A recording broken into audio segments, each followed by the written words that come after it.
Hola, santos y santas, amigos y amigas. Qué bueno estar acá otra vez para poder leer un poco de la Biblia. Vamos a empezar con el versículo del día, que tiene que ver con que Dios es verdad. Y en este versículo tiene que ver con el futuro de Jerusalén y el futuro de Israel, que es un excelente futuro, un futuro grandioso, ¿no? Es cierto que en Lucas hemos hablado recientemente que Jerusalén va a ser juzgada otra vez. Pero eso no es el final. Después Israel se va a convertir. Aunque la gente no lo crea, ¿no? Pero está profetizado, yo no lo estoy inventando, está profetizado que Israel se va a convertir a Jesús. Eso está. Eh, y el futuro de ellos va a ser grandioso. Entonces, dice Zacarías 8:8, y los traeré y habitarán en medio de Jerusalén y me serán por pueblo y yo seré a ellos por Dios con verdad y con justicia. Lo voy a decir una vez más. Zacarías 8:8, y los traeré y habitarán en medio de Jerusalén y me serán por pueblo y yo seré a ellos por Dios con verdad y con justicia. Vamos a ir a Lucas 22. Ok, estos son los últimos capítulos. Estamos bien cerca al final del Evangelio de Lucas. Lucas 22. Y estaba cerca el día de la fiesta de los panes sin levadura, que se llama la Pascua. Y los príncipes de los sacerdotes y los escribas procuraban cómo matarle, mas tenían miedo del pueblo. Y entró Satanás en Judas, por sobrenombre Iscariote, el cual era uno del número de los 12. Y fue y habló con los príncipes de los sacerdotes y con los capitanes de cómo se lo entregaría, los cuales se alegraron y concertaron de darle dinero. Y prometió y buscaba oportunidad para entregarle a ellos a espaldas del pueblo. Y vino el día de los panes sin levadura, en el cual era necesario matar el cordero de la Pascua.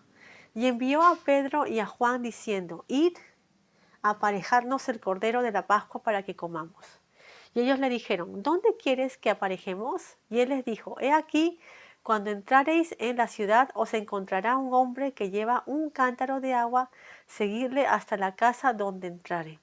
Y decid al padre de la familia de la casa, el maestro te dice, ¿dónde está el aposento donde tengo que comer el cordero de la Pascua con mis discípulos? Entonces él os mostrará un gran cenáculo aderezado, aparejad allí. Fueron pues y lo hallaron todo como les había dicho, y aparejaron el cordero de la Pascua. Cuando era la hora, se sentó a la mesa y con él los 12 apóstoles, y les dijo, en gran manera he deseado comer con vosotros este cordero de la Pascua antes que padezca, porque os digo que no comeré más de él hasta que sea cumplido en el reino de Dios. Y tomando el vaso, habiendo dado gracias, dijo, tomad esto y partidlo entre vosotros, porque os digo que no beberé más del fruto de la vid hasta que el reino de Dios venga. Y tomando el pan, habiendo dado gracias, partió y les dio diciendo, esto es mi cuerpo, que por vosotros es dado, haced esto en memoria de mí. Asimismo también tomó y les dio el vaso después que hubo cenado, diciendo, este vaso es el Nuevo Testamento en mi sangre que por vosotros se derrama. Con todo eso, he aquí la mano del que me entrega conmigo en la mesa. Y a la verdad el Hijo del Hombre va, según lo que está determinado, pero ay de aquel hombre por el cual es entregado. Entonces, ya estamos en los preparativos de la Pascua. Ahora, aquí en realidad son tres, las fiestas del Señor, según Levítico, son 7, ¿no? Eh, y son tres fiestas seguidas, de ahí pasa un tiempo, otra fiesta, y de ahí otra vez tres fiestas seguidas. Entonces, las primeras tres fiestas son Pascua, panes sin levadura y primeros frutos. Son tres fiestas casi juntas. Entonces aquí dice, no estaba el día cerca el día de la fiesta de los panes sin levadura. La fiesta de los panes sin levadura son 7 días enteros. 7 días de Israel come pan sin levadura. Y sacan toda la levadura de su casa y todo eso. Pero el primer día es la Pascua, el primer tarde, noche, ¿no? es la Pascua, que ahí tienen que sacrificar el cordero de la Pascua, cada familia. Y la Pascua es súper importante porque la Pascua es cuando Dios los salvó, los sacó de Egipto, pero antes de sacarlos de Egipto, salvó a sus primogénitos porque ellos habían sacrificado el cordero y la sangre la habían puesto en la entrada de sus puertas de su casa. Y entonces los primogénitos todos fueron salvados por la sangre del cordero. En cambio, Egipto, como ellos no tenían la sangre del cordero, sus primogénitos murieron, ¿no? Murieron. Entonces, el cordero de la Pascua, la sangre del cordero es importantísima. Y eso de la Pascua es una pintura de Jesús, porque nosotros cómo vivimos, cómo tenemos vida con la sangre del cordero, la sangre de Jesús. Jesús es el Cordero de la Pascua. Entonces, eso es una cosa que Juan, el apóstol Juan, nos lo dice no sé cuántas veces en el libro de Apocalipsis. El Cordero, el Cordero, el Cordero, porque el Cordero, o sea, no, casi no dice Jesús, le dice el Cordero. Y Jesús es el Cordero de la Pascua, es el Cordero nuestro que con su sangre nos salva. Sin su sacrificio, sin su sangre, sin nosotros creer en Él, sin nosotros arrepentirnos, sin nosotros entregarnos a Él, no tenemos salvación.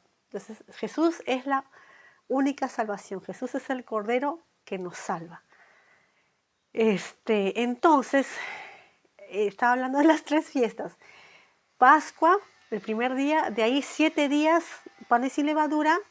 Y en uno de esos días, según la agricultura, como esto ya se comienza de primavera, ya cuando aparecen los primeros frutos de la cebada, ese es el día de los primeros frutos, ¿no? Entonces, Pascua, panes sin levadura, y en uno de esos días de panes sin levadura, después de la Pascua, es primeros frutos. Son 3 fiestas juntas casi, ¿no? Seguiditas. Entonces están todos en Israel preparándose para la Pascua, para panes sin levadura. Están ahí preparándose porque es importante. Y los principales, los sacerdotes, procuraban cómo matarle, más tenían miedo del pueblo. Entonces los líderes religiosos odiaban a Jesús, lo querían matar, porque ¿no? Si quieres matar a alguien es porque no lo quieres, ¿no? No lo quieren, le tienen envidia. Se parece mucho ¿se acuerdan la historia de José y sus hermanos, de Jacob, sus 12 hijos? Y cómo José, ¿no? José era odiado por sus hermanos, así es igualito con Jesús, odiado por los príncipes y los sacerdotes y los escribas, ¿no? Pero amigos, yo sé que no, y es difícil a veces para nosotros, ¿no? Que nosotros que no somos de Israel, que no somos judíos, uno dice, ay, ¿por qué hicieron eso? No, porque no, lo que pasó fue muy, muy feo, muy doloroso, pero Dios, que es tan grande, Dios sabía lo que iba a pasar. Entonces, Dios sabía que Israel iba a rechazar. De Israel como nación, porque amigos, en realidad, Israel, varios de Israel siguieron a Jesús. Jesús tenía los discípulos, tenía otros seguidores. Toda la primera iglesia era judía. Pero Israel como nación, sus líderes y muchos no rechazaron a Jesús. Entonces, Dios sabía lo que iba a pasar. Entonces, Dios lo que hace cuando los seres humanos, no importa de qué país sean, cuando los seres humanos hacen cosas malas, pero cosas malas, Dios transforma ese mal, lo transforma en algo bueno. Entonces es algo extraño, ¿no? Al menos para mí, para mi cabeza chiquita entender, ¿no? Pero Dios hace eso, Dios transforma algo malo, lo transforma en algo bueno. Entonces, este rechazo de Israel vino a ser una bendición para el mundo. ¿Por qué? Porque durante el rechazo de Israel, gran parte del mundo se ha convertido a Jesús. Y sigue a Jesús, y conoce a Jesús. Y gracias a Dios, hay gente de Israel ahora que también sigue a Jesús, que son judíos, pero que siguen a Jesús, que son creyentes, ¿verdad? Pero no son tantísimos, ¿no? Entonces, pero sí hay. Entonces, ¿qué debemos seguir haciendo, amigos? Seguir orando para que crean en Jesús, porque sin Jesús no hay salvación. Aún seas del país que seas, ¿no? Aún si eres de Israel, si tú no tienes la salvación de Jesús, no eres salvo. O sea, incluso Jesús, su nombre, Yeshua, significa salvación, ¿no? O sea, qué obvio, ¿no? Qué obvio lo puso Dios. Y bueno, ya está, ya el rechazo ya pasó, pero sin Jesús no hay salvación, para nadie. Entonces, todos ser humanos, si eres humano, no importa de qué país seas, y no tienes la salvación de Jesús, entonces no tienes salvación, ¿ok? Entonces, procuraban matarle. ¿Y qué dice acá Lucas? Que entró Satanás en Judas por sobrenombre Iscariote. Entonces, cuando Judas traicionó a Jesús, tenía a Satanás adentro, ¿no? Qué horrible. Y entonces Judas fue y habló con los principales de cómo lo entregaría. Y los principales se pusieron contentos, ¿no? Se alegraron y concentraron en darle dinero. Sabemos que son 30, que le iban a pagar 30 monedas de plata, ¿no? Y prometió, buscaba oportunidad para entregarle. Entonces vino el día de los panes sin levadura. Jesús le envió a Pedro y Juan para que preparasen todo, ¿no? Jesús le dio las instrucciones. Entonces ya se reunieron los discípulos con Jesús. Se dice, cuando era la hora, se sentó a la mesa con los 12 y dijo, en gran manera he deseado comer con vosotros este cordero de la Pascua antes que padezca, ¿no? Porque Jesús es el cordero de la Pascua. Porque os digo que no comeré más de él hasta que sea cumplido en el reino de Dios. Y tomando el vaso, habiendo dado gracias, dijo, tomad esto y partiendo entre vosotros, porque os digo que no beberé más del fruto de la vid hasta que el reino de Dios venga. O sea que cuando Jesús vuelva a tomar un vaso de vino, no va a ser hasta que cuando ya regrese, ¿no? Hasta que ya esté su reino, ¿no? Y tomando el pan, habiendo su reino establecido, porque Jesús es rey, pero el reino todavía no está establecido, aquí en la tierra al menos. Y tomando el pan, habiendo dado gracias, partió, les dio, diciendo, este es mi cuerpo que por vosotros es dado, hacer esto en memoria de mí. Y así mismo también tomó y les dio el vaso después que hubo cenado, diciendo, este vaso es el Nuevo Testamento en mi sangre que por vosotros se derrama. Entonces, la última cena, compartieron el pan y el vino, que por cierto, yo sé que muchas iglesias dicen que el pan se vuelve la carne de Jesús y el vino la sangre. Yo no creo eso, hay otras iglesias que no creen eso. Para mí es simbólico, es un gran símbolo porque la sangre y el vino representan, que diga, el vino y el pan representan su salvación. Representan, si nosotros tomamos el vino y la sangre, o sea, y aceptamos, es como que sí. ¿Vieron cuando nosotros comemos y tomamos algo? Es como que con todo nuestro cuerpo lo recibe, todo nuestro cuerpo recibe esto que estamos comiendo y bebiendo. Entonces, cuando nosotros recibimos su salvación, recibimos la salvación de Jesús, como arrepintiendo todos nuestros pecados y creyendo que Él es Dios, Hijo de Dios, y que Él murió en la cruz y resucitó 3 días después, si creemos todo eso, entonces, y, y conmemoramos, conmemoramos la comunión, ¿no? La Pascua con el vino y la sangre en memoria de Él, es como que estamos recibiendo totalmente su salvación con todo nuestro ser. Es un símbolo, ¿no?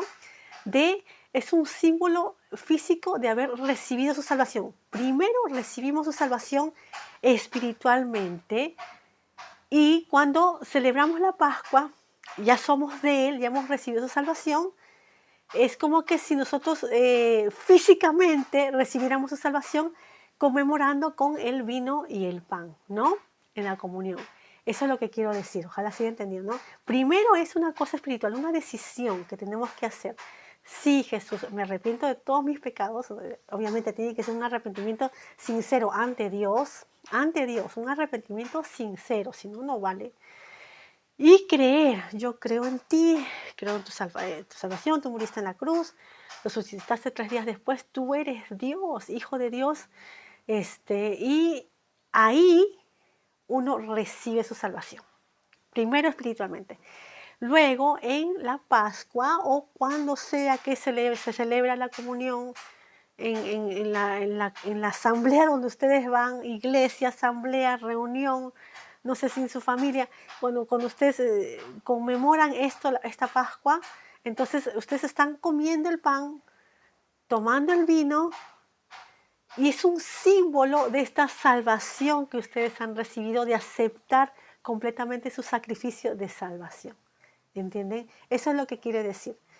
Entonces, eso es lo que quería decir. Vamos a quedarnos ahí. Bueno, voy a leer un poquito más y de ahí ya. No, solamente hasta ahí y nos quedamos en el 22. Dice: Asimismo también tomó y les dio el vaso después que hubo cenado, diciendo: Este vaso es el Nuevo Testamento en mi sangre que por vosotros se derrama. Con todo eso, he aquí la mano del que me entrega conmigo en la mesa. Que la verdad el Hijo del Hombre va según lo que está determinado, pero ay de aquel hombre por el cual es entregado. Entonces, nos quedamos ahí. Si Dios quiere, seguimos mañana. Chao.